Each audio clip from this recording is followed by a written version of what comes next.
আমাদের প্রায় অনেকের বাড়িতে এই রকম ডেট পেরিয়ে যাওয়া অনেক ওষুধপত্র বাড়িতে পড়ে থাকে, আমরা পরের দিকে ফেলে দিই। কিন্তু আজকের পর থেকে আর তোমরা ফেলবে না। আমাদের দৈনন্দিন অনেক কাজে কিন্তু এই ডেট পেরিয়ে যাওয়া ওষুধগুলো অনেক কাজে লাগে। আর ওষুধের যে খাপাগুলো থাকে সেগুলোও কিন্তু অনেক কাজে লাগে। সেটা অবশ্যই আজকের ব্লগে তোমাদের সাথে শেয়ার করব। তো ডক্টরের কাছে গেলে ডক্টর এক গাদা ওষুধপত্র দিয়ে দেয়। এবার আমরা অনেক সময় কী হয়, অনেক সময় খেয়ে নিই, আবার অনেক সময় যখন শরীরটা ভালো হয়ে যায় তখন আমরা বাকি ওষুধগুলো খাই না। আবার অনেক সময় কী হয়, 5টা ওষুধ চাই, সেখানটা পুরো একটা পাতা ধরিয়ে দেয়, তখন আমাদের ওষুধগুলো এক্সট্রা হয়ে যায়। তো এইরকম করে করে যে ওষুধগুলো বেঁচে গেছিলো সেগুলো আমি আগে ওষুধগুলো সব বের করে নিচ্ছি, কারণ এখানটায় অনেক ওষুধ আছে। তো ওষুধও কাজে লাগবে যেগুলো ডেট পেরিয়ে গেছে, আর এই ওষুধের খাপাগুলোও কিন্তু আমাদের অনেক কাজে লাগে, অসাধারণ সব কাজে লাগাবো। অবশ্যই আজকের ব্লগটা সঙ্গে থেকেও তোমরা অনেক আইডিয়া পাবে। ট্যাবলেটগুলো বের করে নিয়ে এবার খাপগুলো থাকে সেগুলো দিয়ে আমরা অনেক সময় কাঁচির ধার নষ্ট হয়ে যায়, তো সেই কাঁচি দিয়ে যদি আমরা ছোটো ছোটো করে কেটে নিই তাহলে কিন্তু কাঁচির ধারটা আবার ফিরে আসে। কেননা এগুলো অ্যালুমিনিয়ামের ফয়েল দিয়ে তৈরি হয়, তো এগুলো খুব ধারালো হয়। তো ওই জন্য কাঁচি দিয়ে কেটে আমরা কাঁচিটাকে ধার ফিরিয়ে আনতে পারি। আবার অনেক সময় হয় এতই পুরনো থাকে যে সেই কাঁচিটা ধার তো পুরো চলে গেছে এবং সেটা দিয়ে কাটাও যাচ্ছে না, তাহলে আমরা কাঁচিটাকে হালকা গরম করে নিয়ে যদি কেটে নিই তাহলে দেখবে আগের মতন পুরো ধারালো হয়ে গেছে, পুরো কাঁচির ধারটা ফিরে এসেছে। তো আমরা এইভাবে অনেকটা কাজে লাগাতে পারি এই খাপাগুলো দিয়ে। তো হলো না একটা খুব সুন্দর আইডিয়া। তো এই যে কেটে নিলাম, এগুলো কি ফেলে দেবো? না, মোটেও না, এগুলো আমরা ফেলবো না। এইগুলো এবার আমরা কি কাজে লাগাবো তোমাদের সাথে অবশ্যই শেয়ার করে নেব। তো আমি এখনও কাঁচিটাকে একটু ধার নিয়ে নিচ্ছিলাম, তো কাঁচিটা মোটামুটি আমার ধার হয়ে গেছে। এবার যে ছোটো ছোটো করে কেটে রেখেছিলাম সেগুলোকে মিক্সার গ্রাইন্ডারে বা মিক্সার যে জারে আছে সেটাতে দিয়ে দেবো। কারণ হচ্ছে অনেক সময় আমাদের মিক্সার গ্রাইন্ডারেও ধার চলে যায়, তো সেটাতে যদি আমরা এই যে ছোটো ছোটো করে কেটে রেখেছিলাম সেগুলোকে দিয়ে একবার মিক্সারে ঘুরিয়ে নিয়ে আসি, তাহলে কিন্তু দেখবে মিক্সারের যে ধারটা চলে গেছিলো, যে ব্লেডের ধারগুলো চলে গেছিলো, সেই ব্লেডের ধার কিন্তু আবার ফিরে এসেছে। তো আমি ছোটো ছোটো করে মোটামুটি আমার হয়ে গেছে, কেটে রেখেছিলাম সেগুলো দিয়ে আমি ঘুরিয়ে নিলাম। এবার এই গুঁড়োগুলো দিয়ে কি করব সেটা অবশ্যই শেয়ার করবো। তো তাওয়াতে মোর্চার দাগ ধরে গেছিলো, সেটা কিছুতেই ছাড়ানো যাচ্ছিল না। তো ভাবলাম ওই যে গুঁড়োগুলো আছে সেইগুলো দিয়ে অসাধারণ কাজে লাগবে, অবশ্যই আমাদের দৈনন্দিন জীবনে অনেক কাজে লাগবে। তো আমি আগে বাসন মাজার যে লিকুইড হয় সেই লিকুইডটা দিয়ে দিলাম, অবশ্যই গুঁড়োগুলো আগে দিয়ে দিয়েছি। তারপরে দেখো একটা স্ক্রাবার দিয়ে যদি আমি ভালো করে ঘষে দিই এগুলো কিন্তু খুব সুন্দরভাবে পরিষ্কার হয়ে যাবে। আমরা সাধারণত তাওয়া আমি তো খুব একটা মাজি না, কারণ তাওয়ার জিনিস হয়ে গেল মোটামুটি ধুয়ে রেখে দিই।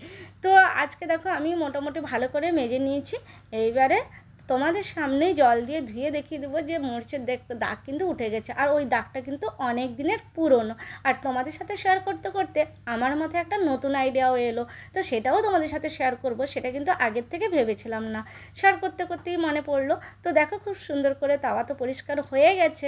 এবারে ভাবছি আর কি করা যায়, ওই গুঁড়োগুলো দিয়ে অনেক এখনও কাজ করা যাবে। দেখো খুব সুন্দরভাবে মোর্চার দাগটা উঠে গেছে। তো এবারে চলো এইখানটায় একটা বাটি নিয়ে নিয়েছি, বাটিতে এখানটায় লেবুর রস নেওয়া যেতে পারে অথবা ভিনিগার। তো আমি ভিনিগার অল্প করে নিয়ে নিলাম। তো ভিনিগার দেখো ভিনিগারের মধ্যে একটা লঙ্কাও দেওয়া আছে। তো যাই হোক ভিনিগার নিয়ে নিচ্ছি। এবার একটুখানি বেকিং সোডাও অল্প করে নেব, যেহেতু আমি অল্প জিনিস মাজবো তাই আমি অল্প করে নিচ্ছি। এবারে তার সাথে আর কি মেশাচ্ছি অবশ্যই সঙ্গে থেকেও, আশা করি তোমাদের আজকের ব্লগটাও ভালো লাগবে। বেকিং সোডার ভিনিগার একসাথে দেওয়ার পরে তার একটা রিয়াকশন হলো। তো যাই হোক এবারে আমি বাসন মাজার লিকুইডটা দিয়ে দিলাম। এবারে এটাকে আমি কোন কাজে লাগাচ্ছি, আমার কড়াইটা যেহেতু অনেক দিনের পুরনো, তো অনেক বছরের পুরনো, তো এরকম লাল দাগ একদম বসে গেছে, একদমই ওঠানো যাচ্ছে না, বসে গেছে। তো সেটাকে এবার আমি ঘষে নেব। তো অনেক সময় কী হয়, আমরা যখন বাজার থেকে স্ক্রাবার কিনি তখন কমসে কম 10 টাকা 20 টাকা এরকম করে নেয়। তো এখানটায় আমাদের স্ক্রাবারটাও বেঁচে যাবে। আমরা কিন্তু এই যে ওষুধের খাপাগুলো আছে এইগুলো দিয়ে কিন্তু খুব সুন্দরভাবে পরিষ্কার করে নিতে পারি। আর এটা দিয়ে পরিষ্কার করলে আমি দেখো 1 চামচ করে নিয়ে নিচ্ছি, বেশিও নেওয়া যায় কিন্তু বেশি নিলে বেশি ওয়েস্ট হয়। তো সেই জন্য আমি অল্প অল্প করে নিয়ে এবারে সুন্দরভাবে আমি কড়াটাকে মেজে নিচ্ছি। আর এরকম করে মাজলে কড়াটা কিন্তু একদম পরিষ্কার হয়ে যায়। তো আমার হাতে কিন্তু একটু প্রবলেম আছে, তোমরা অনেক অনেকেই জানো, তাই আমি বেশি ঘষে মাজতে পারি না, কিন্তু তাও দেখো মোটামুটি আমার অনেকটাই উঠে গেল। তো বেশি কষ্ট করতে হয়নি, যেহেতু আমি বেশি কষ্ট মানে বেশি জোর দিয়ে মাজতে পারি না, আমার প্রবলেম আছে বলে। তো এখানটায় কিন্তু দেখো আমার কড়াটা খুব সুন্দরভাবেই পরিষ্কার হয়ে গেল।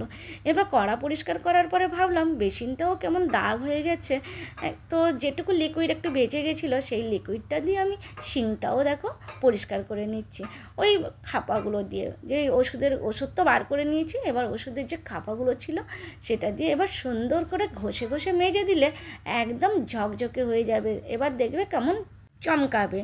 টাইলস পরিষ্কার করা যায়, একটু লবণও দিয়ে দিলে কিন্তু ভালো হয়। লবণ আর বাসন মাজার লিকুইড এগুলো দিয়ে কিন্তু এগুলো টাইলসও পরিষ্কার করা যেতে পারে। যেখানটায় সিলিন্ডারের অনেক সময় একটা মরচের দাগ অনেক দিন ধরে থেকে যায়, সেগুলোও কিন্তু এক নিমেষে উঠে যাবে। কোনো বাসন হয়তো পুড়ে গেছে, সেই কালো দাগ একদম উঠতেই চায় না। আমাদের সাথে কিন্তু না চাইতেও বেশ কয়েকবার এরকম হয়ে যায়। দেখো একদম ঝকঝক করছে, একদম আরও ঘষে দিলে আরও পরিষ্কার হবে। তবে হ্যাঁ, আমি ভালো করে পরিষ্কার করে দিচ্ছি, ঝকঝক করছে।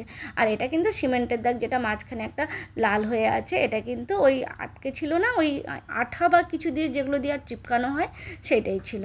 তো যাই হোক, এবারে আমি যে ওষুধগুলো বার করেছিলাম সেই ওষুধগুলো আমি হামানদিস্তাতে গুঁড়ো করে নিচ্ছি।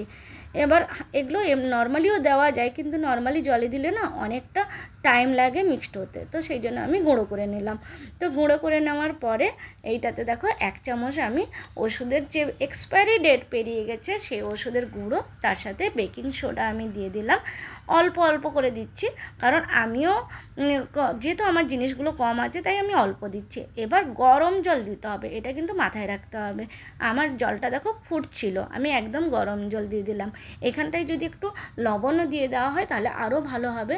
তবে হ্যাঁ, লবণটা কিন্তু অপশনাল, দিতেও পারো নাও দিতে পারো। তো এই মিশ্রণটা বানিয়ে আমি কি করব, হ্যাঁ সেটা অবশ্যই তোমাদের সাথে শেয়ার করছি। অনেক সময় কী হয়, আমাদের সিঙ্কে কিন্তু জাম হয়ে যায় বা পোকামাকড় হয়ে যায়, তাহলে আমরা বেসিনের মুখে এরকম যদি রাত্রিবেলা দিয়ে আমরা ঘুমিয়ে যাব, সারা রাত কিন্তু আর জল যাবে না। কারণ সারা রাত আমরা ঘুমিয়ে যাব, তো বেসিনের মধ্যে দিয়ে আর জল যাবে না। তো সারা রাত এরকম থাকলে কিন্তু পোকাও মরে যাবে, আর তার সাথে ভালো মানে বেসিনের মুখটা জামটাও খুলে যাবে। তো এবার আসি নেক্সট টিপসে। দেখো আমি নর্মালি কল থেকে একটা সাধারণ যে ঠান্ডা জল হয় সেই জলটা ধরে নিলাম একটা বোতলের মধ্যে। নর্মাল জল আমি 1 বোতল নিয়ে নিলাম। এবার ওষুধের গুঁড়ো যে বেঁচে গেছিলো সেই বেঁচে যাওয়া ওষুধের গুঁড়ো 1 চামচ আমি এর মধ্যে দিয়ে দিলাম। এবার ভালো করে ঝাঁকিয়ে নেব। ঝাঁকিয়ে নিয়ে অবশ্যই এই টিপসটা কিন্তু খুবই গুরুত্বপূর্ণ এবং এই টিপসটা আমরা খুব কাজে লাগাতে পারি। দারুণ একটা টিপস, আমার ভীষণ ভালো লেগেছে এই টিপসটা, তাই তোমাদের সাথেও শেয়ার করছি। আশা করি এই টিপসটা তোমাদের কিন্তু খুব কাজে লাগবে। আর অনেক সময় কী হয়, আমাদের গাছে কিন্তু ফাঙ্গাস হয়ে যায় বা পোকামাকড় হয়ে যায়, তাহলে আমরা যদি এই যে টবের মাটিতে বা গাছে যদি আমরা এই মানে ওষুধের গুঁড়ো করা জলটা যদি দিয়ে দিই, তাহলে কিন্তু একটা ভিটামিনও পাবে, আর পোকা বা ফাঙ্গাস যেগুলো থাকে সেগুলোও কিন্তু চলে যাবে। তো হলো না একটা খুব সুন্দর আইডিয়া। তো ওষুধটা ফেলাও হলো না, আর তার সাথে আমরা খুব সুন্দর কাজে লাগাতে পারলাম। বেসিনের যা জাম থাকে সেটা ছেড়ে যাবে, তার সাথে যে গাছে পোকামাকড় বা ফাঙ্গাস থাকে সেটাও ঠিক হয়ে যাবে। এবার তোমাদের সাথে শেয়ার করতে করতে যে জিনিসটা আমার মাথায় এলো সেটা হচ্ছে যে আমাদের যে হামানদিস্তা ছিল, সেই হামানদিস্তাটাই আমি যখন ওষুধ গুঁড়ো করতে গেলাম তখন দেখলাম যে একটা পুরনো দাগ থেকে গেছে। মানে এটা পুরো 3-4 বছর আগে যখন আমার শাশুড়ি মা পান খেতেন তখন সে পান ছেঁচা হতো, তো সেই জর্দা বা সুপারি বা যেগুলো থাকে সেইগুলোর একটা পুরনো দাগ। তো সেই পুরনো দাগটা আমি ভাবলাম দেখি এটা এইভাবে আমি পরিষ্কার করে ছেড়ে যায় কি না দেখি। তো দেখলাম ছাড়ছে কি না, সেটা তোমাদের সাথে শেয়ার করলে অবশ্যই তোমরাও বুঝতে পারবে। আমি নিজেও কিন্তু জানি না যে ছাড়বে কি ছাড়বে না। তো ভালো করে ঘষে দিলাম, এবার তোমাদের সামনেই ধুয়ে দিচ্ছি। তো ধুয়ে দেওয়ার পর আমি নিজে অবাক হয়ে গেলাম যে সত্যি পুরনো একটা দাগ, কমসে কম 2-3 বছর আগেকার পুরনো একটা দাগ, সেটা আবার মানে যে দাগগুলো চট করে ছাড়তে চায় না, জামা কাপড়ে পরলেও দেখবে ছাড়তেই চায় না, মানে জর্দা বা যেগুলো থাকে সেগুলোর দাগ। তো দেখো খুব সুন্দরভাবে কিন্তু ছেড়ে গেল, একদম ঝকঝকে হয়ে গেছে। তো তো এইভাবে আমরা সমস্ত কিছু পরিষ্কার করতে পারবো, রান্নাঘরের সিঙ্ক, বাথরুম, সিলিন্ডারের দাগ, সমস্ত কিছু। হলো না খুব প্রয়োজনীয় একটা টিপস? তো কেমন লাগলো বলো বন্ধুরা? আশা করি তোমাদের ভালো লেগেছে। একটুও যদি উপকার হয় সেটাই আমার কাছে অনেক দামি। তো চলো বন্ধুরা, আবার আসবো নতুন একটা ব্লগ নিয়ে। ভালো থেকো, টাটা।